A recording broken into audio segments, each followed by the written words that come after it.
Assalomu alaykum. 81-guruh a'zolari mana bugun bir yaxshi niyat bilan guruhga ehson beray deb yaxshi niyat qilgan hoji bobomiz, Baxtiyor hoji bobomiz bugun ehson qilyaptilar. Ya'ni Saudiya Arabistonini bir go'zal joylaridan biri, ya'ni O'zbekona choyxonasi bo'lgan Atlas choyxonasida ilohim niyatlari yorug' bo'lsin. Alloh qadamlarini qutlug' qilsin. Hammamizga mana shunday go'zal kunlarda kelib, mana shunday go'zal joylarda, tabarruk joylarga kelib ehsonlar berish hammamizga nasib qilsin. Bizlarga bosh bo'lib, kerak bo'lsa akalik, kerak bo'lsa otalik, kerak bo'lsa farzandlik burchini ado etayotgan qora akalarimizga ham rahmat. Umrlar uzoq bo'lsin. Shu yurtni gullashida, dinimizning rivojlanishida hissalarni qo'shib yuraveringizlar.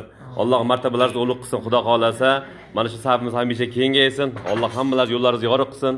Farzandlaringizni bag'riga, ota-onalarimizni bag'riga Alloh xudo xolasa yurtimizga eson-omon yetib boraylik. Alloh taolo yomg'irni qorni beryapti, ilohim barakalik bo'lsin. Amin.